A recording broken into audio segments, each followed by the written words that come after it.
তাহলে আজকে আমরা যে বিষয়গুলি আলোচনা করলাম সেগুলি হলো পাঠ পরিকল্পনা কাকে বলে, পাঠ পরিকল্পনার বিবেচ্য বিষয়গুলো কোনগুলো, পাঠ পরিকল্পনা প্রণয়নের উদ্দেশ্য ও প্রয়োজনীয়তা কি, পাঠ পরিকল্পনার প্রবক্তা কাকে বলা হয়, পাঠ পরিকল্পনার প্রয়োজনীয় উপাদানগুলো কি কি, এই বিভিন্ন প্রকার পাঠ পরিকল্পনা কি কি, না হাবার্টের পঞ্চসোপান পদ্ধতি, ব্লুমের মূল্যায়ন অ্যাপ্রোচ, ধারণাভিত্তিক পাঠ পরিকল্পনা বা আইকন মডেল। হাবার্টের পঞ্চসোপান পদ্ধতিটি কি, পাঁচটি সোপান কি কি, ব্লুমের মূল্যায়ন অ্যাপ্রোচ কি, ব্লুমের মূল্যায়ন অ্যাপ্রোচে ব্লুম শিক্ষাদানের বিষয়বস্তু অপেক্ষা কাকে বেশি উদ্দেশ্য ভিত্তিক করার কথা বলেছে, সেই উদ্দেশ্যগুলো কি কি, না জ্ঞানমূলক উদ্দেশ্য, বোধমূলক উদ্দেশ্য, প্রয়োগমূলক উদ্দেশ্য এবং মনঃসঞ্চালনমূলক উদ্দেশ্য। আমরা জানলাম icon model. Icon model, icon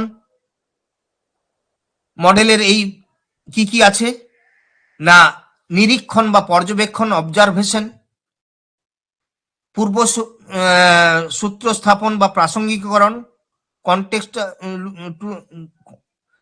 জ্ঞানগত শিক্ষানিবেশী, সহযোগিতা বা কোলাবোরেশন, ব্যাখ্যা ও নির্মিতি, বহুমুখী ব্যাখ্যা, বহুমুখী উপস্থাপনা, এই নিয়ে আইকন মডেল।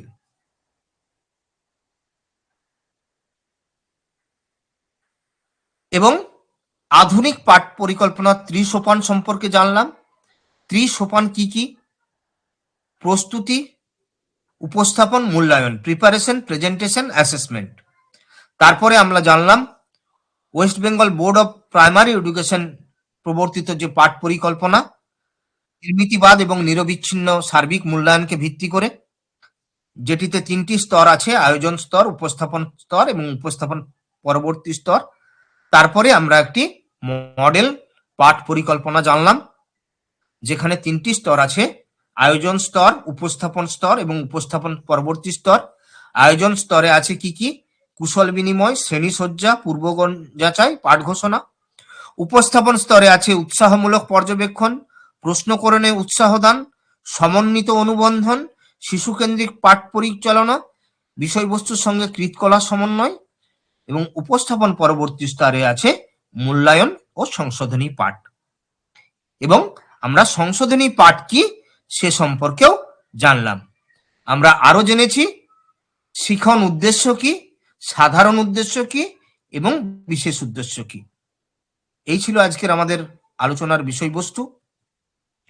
আগামী দিনে অন্য কোনো একটি বিষয় নিয়ে আমরা এই আলোচনায় আগামী বুধবার 7:30টার সময় আসবো।